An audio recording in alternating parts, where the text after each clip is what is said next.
ونستعينه ونستغفره ونعوذ بالله من شرور أنفسنا وسيئات أعمالنا من يهده الله فلا مضل له ومن يضلله فلا هادي له وأشهد أن لا إله إلا الله وحده لا شريك له وأشهد أن محمدا عبده ورسوله أما بعد فإن أصدق الحديث كتاب الله وأحسن الهدي هدي محمد صلى الله عليه وسلم وشر الأمور محدثاتها وكل محدثة بدعة وكل بدعة ضلالة وكل ضلالة في النار فأعوذ بالله من الشيطان الرجيم بسم الله الرحمن الرحيم يا أيها الناس اتقوا ربكم الذي خلقكم من نفس واحدة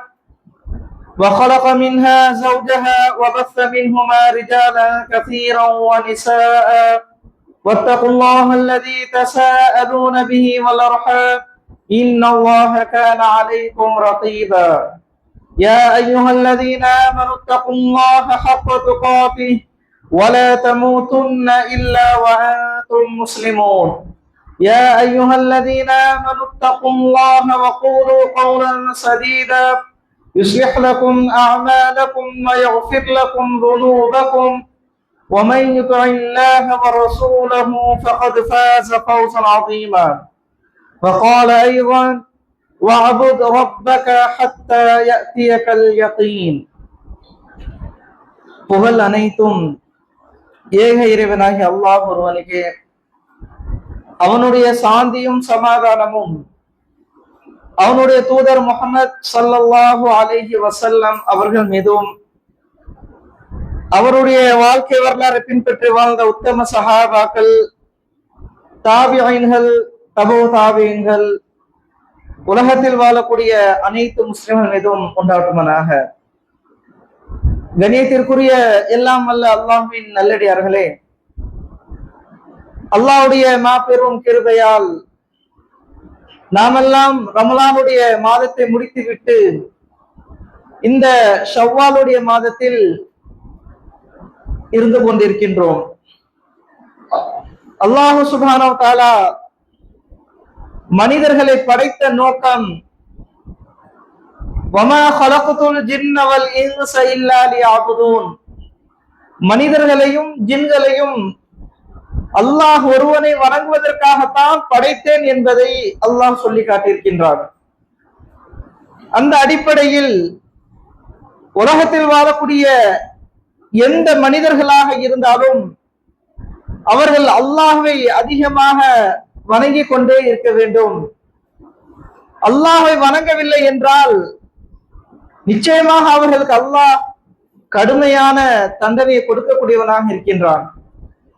இந்த ரமலானுடைய மாதத்தில் முஸ்லிம்களாக இருக்கக்கூடிய நாம் எல்லாம் அல்லாஹ்வை அதிகமாக வணங்கிக் கொண்டிருந்தோம். எந்த அளவிற்கு அல்லாஹ்வை அதிகமாக வணங்கிக் கொண்டிருந்தோம் என்றால், எப்படியாவது அந்த சொர்க்கத்தை அடைய வேண்டும். ரமலானின் அல்லாஹ் சுப்ஹானஹு வ தஆலா ஒரு மனிதன் நோன்பு நோற்றால், இரவில் நின்று வணங்கினால் அவனுக்கு என்னென்ன கூலியை அல்லாஹ் கொடுப்பான் என்று வாக்குறுதி கொடுத்தானோ அந்த நற்கூலியை பெறுவதற்காக ஒவ்வொரு முஸ்லிம்களும் அல்லாஹ்வை அதிகமாக வணங்கிக் கொண்டே இருந்தார்கள். ரமலான் முடிந்து விட்டது. ரமலானுக்கு பிறகு நம்முடைய நிலைமை எப்படி இருக்கின்றது? இந்த ரமலானுக்கு பிறகு நாம் என்ன செய்து கொண்டிருக்கின்றோம்? ரமலானில் எப்படியெல்லாம் அல்லாஹ்வை வணங்கினோமோ அதே போல நாம் ரமலானுக்கு பிறகு வணங்கிக் கொண்டிருக்கின்றோமா? ரமலானில் என்னென்ன பயிற்சிகளை நாம் எடுத்தோமோ அதையெல்லாம் இப்போது நாம் செய்து கொண்டிருக்கின்றோமா என்பதை ஒவ்வொரு முஸ்லிம்களும் அவர்கள் தங்களை ஆய்வு செய்து பார்க்க வேண்டும், பரிசோதித்து பார்க்க வேண்டும். எதற்காக அல்லாஹ் சுப்ஹானஹு வ தஆலா இந்த ரமலானுடைய மாதத்தில் மனிதர்கள் எந்த நோக்கத்தை அடைய வேண்டும் என்று அல்லாஹ் குர்ஆனில் சொல்லி இருந்தானோ அந்த உண்மையான நோக்கத்தை அவர்கள் அடைந்து விட்டார்களா? அல்லாஹ் நோன்பை எதற்காக கடமையாக்கினான்? மனிதன் இறையச்சத்தை பெறுவதற்காக, நோன்பு வைத்தார்கள் என்றால் அந்த நோன்பின் மூலமாக மனிதர்கள் இரையச்சத்தை அடைவார்கள். அந்த இரையச்சம் நம்மிடத்தில் இப்போது இருக்கின்றதா? உண்மையாகவே இரையச்சம் என்றால் என்ன? இரையச்சத்தை பற்றி அறியக்கூடிய மனிதர்களாக நாம் இருக்கின்றோமா? அல்லாஹ் குர்ஆனில் பல இடங்களில் தக்வா என்ற வார்த்தையை அல்லாஹ் சொல்லி காட்டியிருக்கின்றார். கிட்டத்தட்ட 258 இடங்களில் அல்லாஹ் சுப்ஹானஹு வ தஆலா தக்வா இரையச்சத்தை பற்றி அல்லாஹ் சொல்லி காட்டியிருக்கின்றார். அதே போல அல்லாஹ் சுப்ஹானஹு வ தஆலா குர்ஆனில் பல இடங்களில் அவனுடைய சட்ட திட்டங்களை அல்லாஹ் சொல்லிக் கொண்டே வந்தால், இபாதத் சம்பந்தமாக விஷயங்களை சொல்லிக் கொண்டே வந்தால், முஆமலாத் சம்பந்தமான விஷயங்களை சொல்லிக் கொண்டே வந்தால், இறுதியாக அல்லாஹ் சொல்லுவான், வத்தகுல்லாஹ், அல்லாஹ்வே அஞ்சிக் கொள்ளுங்கள், அல்லாஹ்வே அஞ்சிக் கொள்ளுங்கள் என்று அல்லாஹ் சொல்லிக் கொண்டே வருவான். காரணம் என்ன? இந்த உலகத்தில் வாழக்கூடிய ஒவ்வொரு மனிதர்களும் எந்த ஒரு செயல்களை செய்தாலும், எதை வணங்கின அல்லாஹ்வை எப்படி வணங்கினாலும் அவர்களுடைய உள்ளத்தில் இரையச்சம் இருக்க வேண்டும். அவர்கள் ஒரு முத்தகையாக இருக்க வேண்டும். ஒரு மனிதன் இரையச்சவாதியாக இல்லை என்றால் அவன் முஃமினாகவே ஆக முடியாது. ஒரு உண்மையான முஸ்லிமாகவே இருக்க முடியாது. ஒரு மனிதனுடைய அஸ்திவாரமே இரையச்சம் என்பதை நாம் எல்லாம் புரிந்து கொள்ள வேண்டும். அதனால் தான் அல்லாஹ் சுப்ஹானஹு வ தஆலா சூரத்துல் பக்கராவில் ஆரம்ப வசனத்திலேயே அல்லாஹ் சொல்லி காட்டியிருக்கின்றார், தாலிகல் கிதாபு லா ரைப ஃபீ, இந்த வேதம் அதில் எந்த சந்தேகமும் இல்லை, ஹுதல்லில் முத்தகீன் என்று அல்லாஹ் சொல்லி இருக்கின்றார். ஹுதல்லில் முத்தகீன் என்றால் இரையச்சவாதிகளுக்கு நேர்வழி காட்டக்கூடியது. இந்த வேதம் இருக்கின்றது, இந்த குர்ஆன் ரமலான் மாதத்தில் அருளப்பட்டது. உண்மையாகவே அந்த குர்ஆனை படித்தார்கள் என்றால் நேர்வழியை அடைந்து விடுவார்கள். அந்த நேர்வழி அடையக்கூடியவர்கள் உண்மையாக இரையச்சவாதிகளாக இருந்து விடுவார்கள். இரையச்சம் வந்துவிட்டது என்றால் அதற்கு பிறகு அவர்கள் எப்படி ஆகிவிடுவார்கள்? அல்லதீன யுமினூன பில் கைப், மறைவான விஷயத்தில் ஈமான் கொள்வார்கள். வயுகீமூன ஸலாத்த, தொழுகையை நிலைநாட்டுவார்கள். வயுத்தூன ஸகாத்த, ஸகாத்தை கொடுப்பார்கள். மர்மை நாள் மீது நம்பிக்கை வைப்பார்கள் என்பதை அல்லாஹ் அழகாக ஆரம்ப வசனத்தில் நம்ம சொல்லி காட்டியிருக்கின்றார். இந்த இரையச்சம் என்பது மனிதனுடைய ஒரு அஸ்திவாரமாக இருக்கின்றது. இந்த இரையச்சம் இல்லை என்றால் அவனிடம் ஈமான் இருக்காது. அவன் உண்மையான முஸ்லிமாக இருக்க மாட்டான், மர்மையை நம்ப மாட்டான், இந்த உலகம் மீது அதிகமாக மோகம் கொண்டு வாழ்வான், உலகத்தை மறக்க மாட்டான், இந்த உலக ஆசை மூழ்கி கிடப்பான் என்பதைத்தான் அல்லாஹ் நமக்கு குர்ஆன் மூலமாக சொல்லி காட்டியிருக்கின்றார். கண்ணியத்திற்குரிய அல்லாஹ்வின் நல்லடியார்களே, இந்த தக்வா என்றால் என்ன? இந்த இரையச்சத்தை பற்றி அல்லாஹ் சொல்லி காட்டியிருக்கின்றானே, இந்த இரையச்சம் எப்படிப்பட்டது, அது என்ன என்பதை உண்மையாகவே நாம் தெரிந்து கொள்ள வேண்டும். அல்லாஹ் சுப்ஹானஹு வ தஆலா மனிதர்களிடம் 3 விஷயங்களை எதிர்பார்க்கக்கூடியவனாக இருக்கின்றார். ஒரு அடியானிடம் இருந்து அந்த 3 விஷயங்களில் அவனிடம் எந்த கலப்படமும் இருக்கக்கூடாது. அது உண்மையான அல்லாஹ்விற்கு செய்யக்கூடிய விஷயமாக இருக்க வேண்டும் என்பதை அல்லாஹ் இந்த 3 விஷயத்தை சொல்லி காட்டியிருக்கின்றார். குர்ஆனில் அல்லாஹ் முதலாவதாக வமா கதருல்லாஹ ஹக்க கதரிஹி, அல்லாஹ்வை எவ்வாறு மதிக்க வேண்டுமோ அவ்வாறு மதிக்க வேண்டும், ஆனால் அவர்கள் மதிக்கவில்லை. அல்லாஹ்வுடைய குத்ரத் இருக்கின்றது, அல்லாஹ் என்னென்னலாம் படைத்திருக்கின்றான் என்பதை மனிதர்கள் உண்மையாக சிந்தித்து பார்க்க வேண்டும். அல்லாஹ்வை மதிக்க வேண்டிய இடத்தில் சரியான முறையில் மதிக்க வேண்டும், அவனுடைய கண்ணியத்தை சரியாக கொடுக்க வேண்டும். அதைத்தான் அல்லாஹ்வுடைய மதிப்பில் அவன் சொல்லக்கூடிய ஒவ்வொரு கட்டளைகளிலும் மாறு செய்யாமல் மனிதன் வாழ வேண்டும், அதில் எந்த கலப்படமும் இருக்கக்கூடாது என்பதை அல்லாஹ் முதல் விஷயமாக சொல்லியிருக்கின்றான். இரண்டாவது அல்லாஹ் வஜாஹிது ஃபில்லாஹி ஹக்க ஜிஹாதிஹி, இறை நம்பிக்கையாளர்களே நீங்கள் அல்லாஹ்வின் பாதையில் எவ்வாறு தியாகம் அர்ப்பணம் செய்ய வேண்டுமோ அவ்வாறு தியாகம் அர்ப்பணம் செய்ய வேண்டும். இந்த உலகத்தில் நாம் எல்லாம் அல்லாஹ்விற்காகத்தான் படைக்கப்பட்டிருக்கின்றோம். அல்லாஹ் ஒருவருக்காக மட்டும்தான் வாழ்ந்து கொண்டிருக்கின்றோம். தியாகங்கள் இருக்கின்றது, எப்படியெல்லாம் தியாகங்கள் செய்ய வேண்டுமோ அந்த முறையில் நாம் என்ன செய்ய வேண்டும்? தியாகங்கள் செய்ய வேண்டும். மூன்றாவதாக அல்லாஹ் யா அய்யுஹல்லதீன ஆமனு தக்குல்லாஹ ஹக்க துகாத்திஹி, ஈமான் கொண்ட இறை விசுவாசிகளே நீங்கள் அல்லாஹ்விற்கு எவ்வாறு பயந்து வாழ வேண்டுமோ அவ்வாறு பயந்து வாழ வேண்டும். இரையச்சத்துடன் வாழ வேண்டும் என்பதை அல்லாஹ் இந்த 3 விஷயத்தை பற்றி நமக்கு அல்லாஹ் சொல்லி தருகிறார். அந்த 3 விஷயத்திலும் ஹக்க என்ற வார்த்தை அல்லாஹ் உபயோகப்படுத்தி நமக்கு அழகாக சொல்லி காட்டுகின்றார். யோசித்து பாருங்கள், சிந்தித்து பாருங்கள். இந்த இரையச்சம் என்பது அல்லாஹ் ஒருவனுக்காக மட்டும் இருந்தது என்றால் நம்முடைய அமல்கள், நம்மளுடைய செயல்கள், நாம் என்னென்னலாம் செய்து கொண்டிருப்போமோ அதையெல்லாம் அல்லாஹ் அங்கீகரிக்கக்கூடியவனாக இருக்கின்றான். அல்லாஹ் அதை ஏற்றுக்கொள்ளக்கூடியவனாக இருக்கின்றார். ஆனால் இன்று நாம் எல்லாம் இரையச்சம் இல்லாமல், பயம் இல்லாமல் வாழ்ந்து கொண்டிருக்கின்றோம். உண்மையாக பயம் இருந்தது என்றால் நம்முடைய இபாதத்துகள் சரியாக இருக்கும், நம்மளுடைய அமல்கள் அல்லாஹ் சரியாக ஆக்கி கொடுப்பான். ஆனால் பயம் இல்லாமல் ஏதோ ஒரு உலகத்தில் வந்துவிட்டோம், படைக்கப்பட்டோம், நாம் வாழுகின்றோம், இந்த உலகத்தில் என்ன இன்பங்கள் கிடைக்கின்றதோ அதையெல்லாம் நாம் எடுத்துக்கொண்டு இந்த உலகம்தான் நிரந்தரம் என்று வாழ்ந்து கொண்டிருக்கின்றோமே, அல்லாஹ்வுடைய பயம் இல்லாமல் பாவங்களை செய்து கொண்டிருக்கின்றோமே, அதையெல்லாம் நாம் சிந்தித்து பார்க்க வேண்டும். ஆக அல்லாஹு சுப்ஹானஹு வ தஆலா அதனால் தான் பல இடங்களில் நீங்கள் இரையச்சவாதிகளாக ஆகிவிட்டீர்கள், உங்களுடைய உள்ளத்தில் தக்வாவை ஏற்படுத்திக் கொள்ளுங்கள் என்பதை அல்லாஹ் நமக்கு சொல்லி காட்டிருக்கின்றார். பொதுவாகவே தக்வா என்றாலே பயம் பயம் மட்டும்தான் என்று நினைத்துக் கொண்டிருக்கின்றோமே தவிர, ஆனால் பாவங்களை விட்டு விலகி இருப்பதே கிடையாது. பாவங்களை விட்டு விலகி இருப்பதே கிடையாது. ஒரு வக்த தொழுகை விட்டுவிட்டோம் என்றால் அல்லாஹ் நமக்கு சக்கர் என்று சொல்லக்கூடிய அந்த நரகத்தில் தள்ளி விடுவானே என்ற ஒரு அச்சம் இல்லை.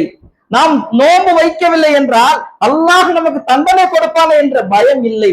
இந்த பயம் இல்லாமல் நாம் வாழுகின்றோமே, அதுதான் தக்குவா இல்லாத ஒரு மனிதனாக கருதப்படுகின்றது. கணியத்திற்கு அல்லாஹ்வினுடையார்களே, 2 சஹாபி உமர் ரலியல்லாஹு அன்ஹு அவர்களுடைய உள்ளத்தில் தக்குவா என்றால் என்ன என்பதை பற்றி அவர்கள் சிந்திக்க ஆரம்பிக்கின்றார்கள்.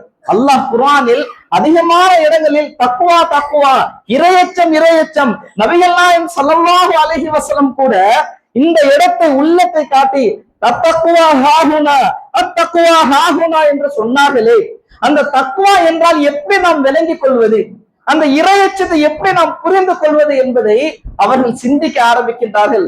உடனே அவர்கள் என்ன செய்கின்றார்கள்? உபய் பின் கஅப் ரலியல்லாஹு அன்ஹு அவர்கள் எப்படிப்பட்ட ஒரு தோழர்? அவர் சிந்தனையாளர், ஞானம் நிறைந்த ஒரு சஹாபி, ஃபிக்ஹில் முக்கியமான ஒரு சஹாபி, கல்வியாளராக இருந்த ஒரு சஹாபி. அந்த சஹாபியிடம் நேராக வருகின்றார்கள். அந்த சஹாபியிடம் நேராக வந்து அவர்களிடம் வந்து கேட்கின்றார்கள், உபயே, என்னுடைய உள்ளத்தில் ஒரு கேள்வி இருக்கின்றது, அதற்கு நீங்கள் ஏதாவது ஒரு விளக்கத்தை கொடுங்கள் என்று அந்த சஹாபியிடம் வந்து கேட்கும் பொழுது என்ன என்று கேட்கின்றார்கள். உமர் ரலியல்லாஹு அன்ஹு சொல்கின்றார்கள், தக்வா என்றால் என்ன, தக்வா என்றால் என்ன என்று உமர் ரலியல்லாஹு அன்ஹு அவர்கள் உபய் பின் கஅப் ரலியல்லாஹு அன்ஹு அவரிடம் கேட்கின்றார்கள். அதற்கு உபய் பின் கஅப் ரலியல்லாஹு அன்ஹு அவர்கள் அழகாக ஒரு விளக்கத்தை கொடுக்கின்றார்கள். உமரே, உமரே, நீங்கள் என்னைக்காவது ஒரு பாதையில், முள் நிறைந்த பாதையில், நீங்கள் முட்கள் நிறைந்த பாதையில், கற்கள் நிறைந்த பாதையில், அடர்ந்த காட்டில் நடந்தது உண்டா என்று கேட்கின்றார்கள். அந்த பாதையில் நீங்கள் நடந்தது உண்டா என்று கேட்கும் பொழுது அதற்கு உமர் ரலியல்லாஹு அவர்கள் ஆம், நடந்திருக்கின்றேன் என்று சொல்கின்றார்கள்.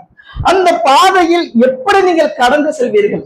அந்த பாதை இருக்கின்றதே, அந்த பாதையில் எப்படி நீங்கள் நடந்து செல்வீர்கள் என்று கேட்கும் பொழுது அதற்கு உமர் ரலியல்லாஹு அவர்கள் சொல்கின்றார்கள், என்னுடைய உடல் மற்றும் உடையை பாதுகாத்தவாறு, என்னுடைய உடல் இருக்கின்றது, அந்த உடலில் முட்கள் குத்தாமல் இருப்பதற்காகவும், என்னுடைய உடையில் முட்கள் குத்தி கிழியாமல் இருப்பதற்காகவும் நான் என்ன செய்வேன், அந்த வழியை கடக்க வேண்டும் என்பதற்காக பாதுகாத்தவாறு என்னுடைய ஒவ்வொரு பாதத்தையும் அழகான முறையில், மென்மையான முறையில் அடி எடுத்து வைப்பேன் என்பதை உமர் ரலியல்லாஹு அன்ஹு அவர்கள் சொல்கின்றார்கள். அதே நேரத்தில் எனக்கு ஏதாவது முள்ளு தைத்துவிடும் என்ற பயம் எனக்கு இருக்கும், அதை நான் பாதுகாத்தவாறு, அந்த பயந்தவாறு நான் நடப்பேன் என்று அவர்கள் என்ன செய்கின்றார்கள் சொல்லும் போது அதற்கு உபய் பின் கஅப் ரலியல்லாஹு அன்ஹு சொன்னார்கள், இதுதான் இரையச்சம், இதுதான் இரையச்சம் என்று சொன்னார்கள்.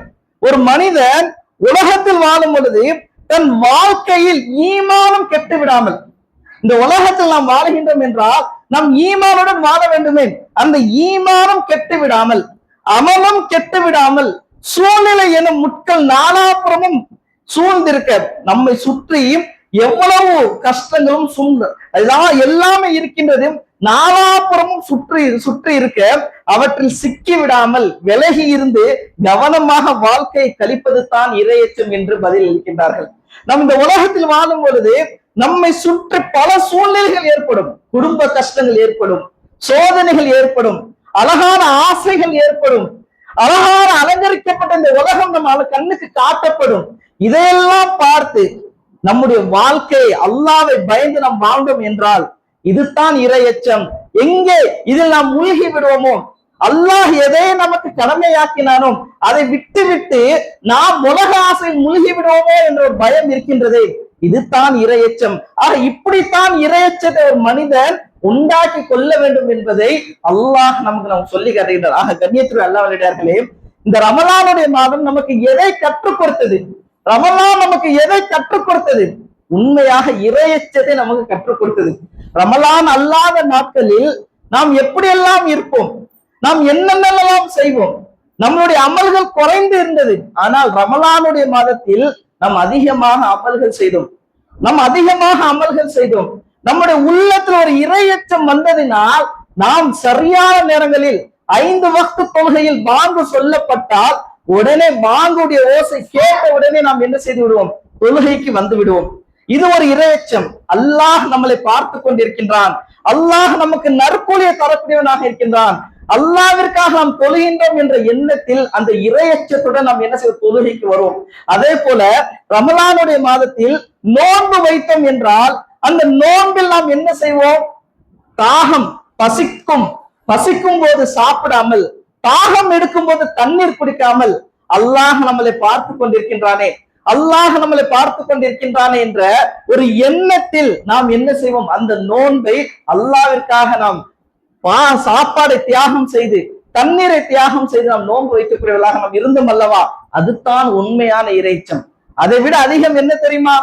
மற்ற நாட்களில் நம்முடைய நாவு எப்படி இருக்கும், நாம் பேசக்கூடிய வார்த்தைகள் எப்படி இருக்கும்? பொய் பேசுவோம், புறம் பேசுவோம், தீய வார்த்தைகளை பேசுவோம். ஆனால் ரமலானுடைய மாதத்தில் நம்முடைய நாவை நாம் அடக்கி கொண்டோம் அல்லவா? நம்முடைய நாவை நாம் அடக்கி வைத்திருந்தோம் அல்லவா? நாம் இந்த நாவினால் பொய் பேசினால், புறம் பேசினால், தீய வார்த்தைகளை பேசினால் நம்முடைய நோன்பு பாழாகிவிடும் என்ற ஒரு பயம் இருந்தது அல்லவா? அதுதான் இரையச்சம். அந்த இரையச்சத்தை தான் இந்த ரமலான் நமக்கு கற்றுக் கொடுத்தது. அந்த இரையச்சம் எதையெல்லாம் கற்றுக் கொடுத்தது? நாவடக்கத்தை கற்றுக் கொடுத்தது, எப்படி இபாதத் செய்ய வேண்டும் என்று கற்றுக் கொடுத்தது, எப்படி அல்லாவிற்காக தியாகம் செய்ய வேண்டும் என்று கற்றுக் கொடுத்தது, மறுமைக்காக எப்படி வாழ வேண்டும் என்று அந்த இரையச்சம் கற்றுக் கொடுத்தது.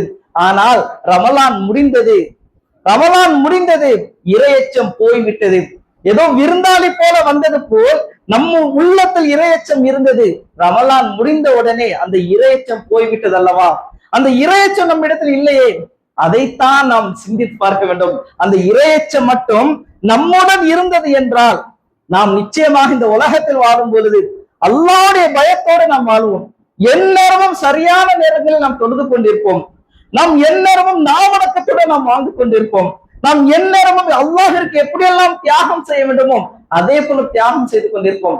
ஆனால் இந்த இரையச்சம் இல்லாமல் இன்று நாம் வாழ்ந்து கொண்டிருக்கின்றோம். ஆக கண்ணியத்துடைய அல்லாஹ்விடையார்களே, ரமலானில் நாம் என்னென்ன அமல்கள் செய்தோமோ, ரமலானில் நம்முடைய உள்ளம் எப்படி இரையச்சத்துடன் இருந்ததோ அதே போல இந்நேரமும் எந்நேரமும் நமக்கு மரணம் வரும் வரை அது இருந்தது என்றால் நிச்சயமாக அல்லாஹ் நம்மிடமிருந்து நம்மளுடைய அமல்களை அங்கீகரிக்கக்கூடியவனாக இருக்கின்றான், நமக்கு உயர்ந்த சொர்க்கத்தை தரக்கூடியவனாக இருக்கின்றான். அதை நாம் சிந்தித்து இந்த உலகத்தில் வாழ வேண்டும். அல்லாஹ் நம்முடைய உள்ளத்தில் இரையச்சத்தை ஏற்படுத்தி கொள்ளுங்கள் என்று அல்லாஹ் அதிகமாக சொல்லி காட்டுகின்றார். இரையச்சம் இருந்தால் போதும், நீங்கள் சொர்க்கவாதிகளாக ஆகிவிடுவீர்கள். இரையச்சவாதிகள் உண்மையாகவே நல்ல பண்புகளை ஏற்படுத்திக் கொள்வார்கள், நல்ல குணங்களை ஏற்படுத்திக் கொள்வார்கள் என்பதை அல்லாஹ் குர்ஆனில் பல இடங்களில் சொல்லி காட்டியிருக்கிறார். ஆக கண்ணியத்துடைய அல்லாஹ்விடையார்களே, நாம் இந்த உலகத்தில் வாழ்கின்றோம் என்றால் எதற்காக வாழ்கின்றோம்? அல்லாஹ் ஒருவனை வணங்குவதற்காகத்தான் இந்த உலகத்தில் நாம் வந்திருக்கின்றோம். இந்த உலகம் மனிதர்களுக்கு நிரந்தரம் அல்ல, இது அழியக்கூடிய உலகம். குல்லுமன் அலைஹாபான், இந்த உலகத்தில் இருக்கக்கூடிய ஒவ்வொரு பொருள்களும் அழியக்கூடியது, எதுவுமே நிரந்தரம் அல்ல, எல்லாமே அழியக்கூடியதாக இருக்கின்றது. இந்த உலக மோகத்தில் வாழாமல் மறுமைக்காக நாம் வாழ்ந்தோம் என்றால் மறுமையை சிறந்தது, அதுவே நிரந்தரமானது, நிலையானது என்பதை நாம் புரிந்து கொண்டு இந்த உலகத்தில் வாழ்ந்தோம் என்றால் நிச்சயமாக அல்லாஹ் நம் அனைவருக்கும் வெற்றியை தரக்கூடியவனாக இருக்கிறார். ஆக அல்லாஹ் நம் அனைவருக்கும் இந்த உலகத்தில் வாழும் பொழுது அல்லாஹ் ஒருவனை மட்டும் வணங்கக்கூடிய ஒரு நல்ல அடியானாக ஆக்க வேண்டும். நம்முடைய உள்ளத்தில் இறையச்சத்தை அல்லாஹ் அதிகமாக ஏற்படுத்தி கொடுக்க வேண்டும். அப்படிப்பட்ட ஒரு நல்ல அடியானாக இந்த உலகத்தில் வாழ்ந்து அதிகமாக நன்மைகளை செய்து இந்த அல்லாஹ் நமக்கு உயர்ந்த சொர்க்கத்தை ஏற்படுத்தி வைத்திருக்கின்றான், தயார் செய்து வைத்திருக்கின்றானே அந்த சொர்க்கத்தை அடைவதற்காக நாம் முயற்சி செய்ய வேண்டும். அல்லாஹ் நம் அனைவருக்கும் இந்த உலகத்தில் வாழ்ந்து நேரான அமல்கள் அதிகமான அமல்களை செய்வதை தௌஃபீக் தருவானாக, இம்மையிலும் மறுமையிலும் வெற்றி தருவான் என்று கூறி என்னுடைய முதல் உரையை நிறைவு செய்கின்றேன். வாஹிரு தாவானா அல்ஹம்துலில்லாஹி ரப்பில் ஆலமீன்.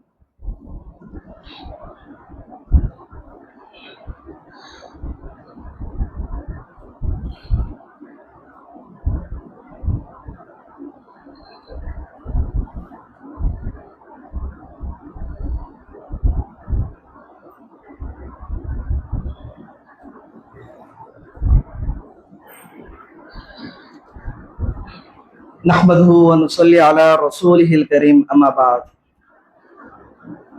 கணியத்திற்குரிய எல்லாம் அல்ல அல்லாஹ்வின் நல்லடியார்களே, அல்லாஹ் சுப்ஹானஹு வ தஆலா சூரத்துல் ஹிஜ்ர் 99வது வசனத்தில் வஅபுத் ரப்பக ஹத்தா யஅதியகல் யகீன், உனக்கு நிச்சயம் மரணம் வரும் வரை உன் இறைவனை வணங்கிக் கொண்டே இரு என்று அல்லாஹ் கட்டளையிடுகின்றான். இந்த உலகத்தில் வாழக்கூடிய ஒவ்வொரு மனிதர்களும் நமக்கு உயிர் பிரியும் வரை, நமக்கு மரணம் வரும் வரை நாம் அல்லாஹை வணங்கிக் கொண்டே இருக்க வேண்டும். வணக்கம் என்பது என்ன? இபாதத் என்றால் என்ன? எப்படி இறையச்சம் நமக்கு தேவையோ அதே போல இபாதத்தும் நமக்கு முக்கியமாக இருக்கின்றது. அல்லாஹ்வுடைய பயம் இருக்கின்றது. நான் பயத்துடன் வாழுகின்றேன், இது போதும் என்று நாம் நின்றுவிடக் கூடாது, நிறுத்திவிடக் கூடாது. நாம் இபாதத்தில் அதிகமாக ஆர்வம் காட்ட வேண்டும். அந்த இபாதத் எப்படி இருக்க வேண்டும் என்பதை அல்லாஹ்வும் அவனுடைய தூதரும் நமக்கு காட்டி கொடுத்திருக்கின்றார்கள். வஅபுத் ரப்பக, உங்களுடைய இறைவனை வணங்கிக் கொண்டே இருங்கள் என்று அல்லாஹ் சொல்லும் பொழுது அந்த இபாதத் எப்படி இருக்க வேண்டும்? அந்த இபாதத் உடலால் செய்யக்கூடிய இபாதத்தாக இருக்க வேண்டும், உள்ளத்தால் செய்யக்கூடிய இபாதத்தாக இருக்க வேண்டும், உறுப்புகளால் செய்யக்கூடிய இபாதத்தாக இருக்க வேண்டும், பொருளாதாரத்தால் செய்யக்கூடிய இபாதத்தாக இருக்க வேண்டும். அந்த அனைத்தும் அல்லாஹ்விற்காக இருக்க வேண்டும். முழுமையாக இக்லாசுடன் செய்யக்கூடிய கலப்படம் இல்லாத ஒரு வணக்க வழிபாடாக இருக்க வேண்டும் என்பதைத்தான் அல்லாஹ் எதிர்பார்க்கக்கூடியவனாக இருக்கின்றார். வமா உமிரு இல்லா லியஅபுதுல்லாஹ முக்லிஸீன லஹுத்தீன். அல்லாஹ் உங்களுக்கு கட்டளையிடுவது எல்லாம் என்ன தெரியுமா? நீங்கள் அல்லாஹ்விற்காக ஹாலிஸ் பியூராக ஒரு இக்லாசுடன் செய்யக்கூடிய இபாதத்தை தான் அல்லாஹ் எதிர்பார்க்கக்கூடியவனாக இருக்கின்றார். நம்முடைய உள்ளத்தில் எப்படி இறையச்சம் இருக்கின்றதோ அதே போல நம்மளுடைய உள்ளத்தில் மன தூய்மை இருக்க வேண்டும். நம்மளுடைய உள்ளம் தூய்மையாக இருக்க வேண்டும். நான் வணங்குகின்றேன் என்றால் அது யாருக்காக நான் வணங்குகின்றேன்? அல்லாஹ் ஒருவனுக்காகத்தான் நான் வணங்கிக் கொண்டிருக்கின்றேன். நான் மற்றவர்கள் காட்டுவதற்காக நான் செய்யவில்லை. எந்த ஒரு நன்மையான காரியங்களாக இருந்தாலும், எந்த ஒரு செயலாக இருந்தாலும் அது அல்லாஹ்விற்காக மட்டும்தான் இருக்க வேண்டும் என்பதை அல்லாஹ் எதிர்பார்க்கக்கூடியவனாக இருக்கின்றார். இந்த உலகத்தில் இப்ராஹிம் நபி எப்படி தன்னுடைய அமல்களை, தன்னுடைய செயல்களை அல்லாஹ்விற்கு முன் சமர்ப்பித்தார்கள் தெரியுமா? அல்லாஹ் குர்ஆனில் சொல்லி காட்டியிருக்கின்றான், இது கால லஹு ரப்புஹு அஸ்லிம். இப்ராஹிமே, உங்களுடைய இறைவனுக்கு, இது கால ரப்புஹு அஸ்லிம், உன்னுடைய இறைவனுக்கு நீ அடி பணிந்து விடு, சரண் அடைந்து விடு என்று சொல்லும் பொழுது இப்ராஹிம் அலைஹிஸ்ஸலாம் அவர்கள் சொன்னார்கள், கால அஸ்லம்து லிரப்பில் ஆலமீன், நான் அகிலத்தாரின் இறைவனுக்கு நான் என்னை சமர்ப்பிக்கின்றேன் என்று சொன்னார்கள். அந்த அஸ்லம் என்ற வார்த்தை இருக்கின்றது, இஸ்லாம் என்ற வார்த்தை இருக்கின்றது, சாந்தியாக இருந்தாலும் ஆனால் தன்னுடைய அடிமைத்தனத்தை அல்லாஹ்விற்கு முன் வெளிப்படுத்தக்கூடியதாக இருக்கின்றது. நான் அல்லாஹுடைய அடிமை, நான் அவனுடைய அடியான், நான் அவனுக்காகத்தான் இந்த உலகத்தில் வாழுகின்றேன் என்பதை இபாதத் மூலமாக அல்லாஹ் எதை கட்டளையிடுகின்றானோ அதை செய்யக்கூடிய ஒரு அடியானாக நம்மை நாம் காட்ட வேண்டும். இன்ன ஸலாத்தி, இப்ராஹிம் அலைஹிஸ்ஸலாம் சொன்னார்கள், இன்ன ஸலாத்தி வ நுசுகி வ மஹ்யாய வ மமாத்தி லில்லாஹி ரப்பில் ஆலமீன். என்னுடைய தொழுகை இருக்கின்றது. இந்த இடத்தில் ஸலாத் என்றால் என்னுடைய தொழுகை. தொழுகை என்பது நாம் தொழுது கொண்டிருக்கின்றோமே, அந்த தொழுகை அல்ல. தொழுகை என்று குர்ஆனில் எப்படி முஸ்லிம்களுக்கு தொழுகை என்று சொல்லுவது இதை நாம் தொழுது கொண்டிருக்கின்றோமோ, நமக்கு முன்னால் வாழ்ந்த சமுதாயத்திற்கு அல்லாஹ் தொழுகை என்று சொன்னால் நாம் உடலாலும் உறுப்புகளாலும் அல்லாஹ்விற்காக தாங்களை அர்ப்பணிக்கக்கூடியதாக இருக்கின்றதுதான் தொழுகை. அதற்கு செய்ய வேண்டிய அந்த ஸலாத் என்ற வார்த்தை இருக்கின்றது, அது தவாஃபும் வருகின்றது. அந்த ஸலாத் என்ற வார்த்தையில் துஆவும் வருகின்றது. அந்த ஸலாத் என்ற வார்த்தையில் நாம் என்னென்ன நற்காரியங்கள் இருக்கின்றதோ அனைத்தும் வருகின்றது. அடுத்ததாக நுசுக்கி என்று வருகின்றது, என்னுடைய தியாகங்கள் என்று இப்ராஹிம் நபி சொன்னார்களே. என்னுடைய தியாகம் என்றால் நேரத்தை தியாகம் செய்வது, பொருளாதாரத்தை தியாகம் செய்வது, நமக்கு விருப்பமான பொருளை நாம் அல்லாஹ்விற்காக குர்பானியாக கொடுப்பது, இதையெல்லாம் நான் அல்லாஹ்விற்காக செய்கின்றேன் என்று இப்ராஹிம் நபி சொன்னார்கள். ஒமஹ்யாய என்னுடைய வாழ்வு இருக்கின்றதே, என்னுடைய உயிர் இருக்கின்றதே, என்னுடைய வாழ்க்கை நான் யாருக்காக நான் அர்ப்பணிக்கின்றேன் என்று பல மனிதர்கள் சொல்வார்கள். என் உயிர் உனக்கு சமர்ப்பணம், என் உயிர் உனக்கு என்று சொல்லுகின்றார்களே, என் உயிர் என்னுடைய தாய் தந்தைக்கு என்று சொல்லுகின்றார்களே, என் உயிர் என்னுடைய மனைவிக்கு என்று சொல்லுகின்றார்களே. ஆனால் இப்ராஹிம் நபி சொன்னார்கள், என்னுடைய உயிர் அகிலத்தாரின் இறைவனாகி அல்லாஹ் ஒருவனுக்கே என்று சொன்னார்கள். என்னுடைய உயிர் அல்லாஹ்விற்காக நான் அர்ப்பணிக்கின்றேன் என்றால் அந்த உயிர் இருக்கின்றது, அல்லாஹ் நமக்கு உயிரை கொடுத்தானே, அந்த உயிரின் மூலமாக நாம் செய்ய வேண்டிய அனைத்து காரியங்களும் அல்லாஹ் ஒருவனுக்காக இருக்க வேண்டும். நாம் நேரங்களை தியாகம் செய்தாலும் சரி, இபாதத் செய்தாலும் சரி, என்னுடைய வாழ்க்கை இந்த உலகத்தில் அல்லாஹ் கொடுத்தானே, அது மறுமைக்காக இருந்தாலும் அது அல்லாஹ் ஒருவனுக்காக இருக்கின்றது என்று நாம் சொல்லணும். நாலாவதாக ஓ மமாத்தி என்று சொன்னார்கள். ஓ மமாத்தி என்று என்றால் என்னுடைய மரணம், நான் யாருக்காக மரணிக்க போகின்றேன்? அல்லாஹ் ஒருவனுக்காக. என்னுடைய உயிர் பிரிந்தாலும் அது அல்லாஹுக்காக மட்டும்தான் இருக்க வேண்டும். இன்று எத்தனையோ மனிதர்கள், எவ்வளவோ விவசாயிகள் பார்க்கின்றோம், கடன் தொல்லையால் அவர்கள் என்ன தற்கொலை செய்து கொள்கின்றார்கள். கடன் என்ற பிரச்சனை வரும் தன்னுடைய உயிரை மாய்த்துக் கொள்கின்றார்கள். அதே போல எத்தனையோ இளைஞர்கள் எதற்காக அவர்கள் உயிர் தியாகம் செய்கின்றார்கள். ஆனால் அல்லாஹ் சொல்கின்றான், உனக்கு கொடுத்த அந்த உயிர் இருக்கின்றதே அது என்னுடைய உயிர், அந்த உயிரை நீ எனக்காகத்தான் தியாகம் செய்ய வேண்டும். போரில் கலந்து கொண்டு உயிர் தியாகம் செய், அல்லது நீ மார்க்க விஷயத்தை கற்றுக்கொள்வதற்காக உயிர் தியாகம் செய், அல்லது மார்க்கத்திற்காக போராடி நீ உயிர் தியாகம் செய் என்பதை அல்லாஹ் எதிர்பார்க்கின்றான். ஆக இந்த 4 விஷயத்தையும் இப்ராஹிம் நபி செய்தார்கள். இன்ன ஸலாத்தி வ நுசுக்கி வ மஹ்யாய வ மமாத்தி, இந்த 4ம் நான் அல்லாஹ்விற்காக நான் இந்த உலகத்தில் அர்ப்பணித்தேன் என்று சொன்னார்கள். ஆக கண்ணியத்துள்ள அல்லாஹ்வுடையார்களே, நாமும் அல்லாஹ்விற்காக தன்னுடைய அடிமைத்தனத்தை நாம் வெளிப்படுத்த வேண்டும், அல்லாஹ்விற்காக நாம் சமர்ப்பிக்க வேண்டும், அல்லாஹ்விற்கு முன்று நாம் சரணடைய வேண்டும். அதை அல்லாஹ் எதிர்பார்க்கக்கூடியவனாக இருக்கின்றார். இந்த 2 விஷயமும் நம்மிடத்தில் இருந்தது என்றால், ஒன்று இறையச்சம் இருக்க வேண்டும், இன்னொன்று நம்முடைய அடிமைத்தனம் அல்லாஹ் ஒருவனுக்காக இருந்தது என்றால் அல்லாஹ் நம்மிடம் இருந்து அதிகமான அமல்களை ஏற்றுக்கொள்ளக்கூடியவனாக இருக்கின்றான், அதை அல்லாஹ் விரும்பக்கூடியவனாக இருக்கின்றார். இந்த உலகத்தில் நாம் வாழ்கின்றோம் என்றால் இந்த 2க்காக நாம் வாழ வேண்டும். இது 2ம் இருந்தது என்றால் நம்மிடத்தில் ஈமான் வந்துவிடும், நாம் உண்மையான முஸ்லிமாக மாறலாம், அல்லாஹ் நமக்கு உயர்ந்த சொர்க்கத்தை கொடுக்கக்கூடியவனாக இருக்கிறார். ஆக அல்லாஹ் நம் அனைவருக்கும் இந்த உலகத்தில் வாழும் பொழுது அதிகமான நன்மைகளை செய்து அல்லாஹ் எதையெல்லாம் கட்டளையிட்டாலும் அதையெல்லாம் சரியான முறையில் செய்து அந்த உயர்ந்த சொர்க்கத்தை அடையக்கூடிய வாய்ப்பு தருவானாக, இம்மையிலும் மறுமையிலும் வெற்றி தருவான் என்று கூறி என்னுடைய உரையை நிறைவு செய்கின்றேன். இன்னல்லாஹ யஅமுரு பில் அத்லி வல் இஹ்சான் வ ஈதாஇல் குர்பா வ யன்ஹா அனில் ஃபஹ்ஷாஇ வல் முன்கரி வல் பகய் யஇதுக்கும் லஅல்லக்கும் ததக்கரூன் உذ்குருல்லாஹ யذ்குருக்கும் வதுஊஹு யஸ்தஜிப் லக்கும் வ லذிக்ருல்லாஹி அக்பர்.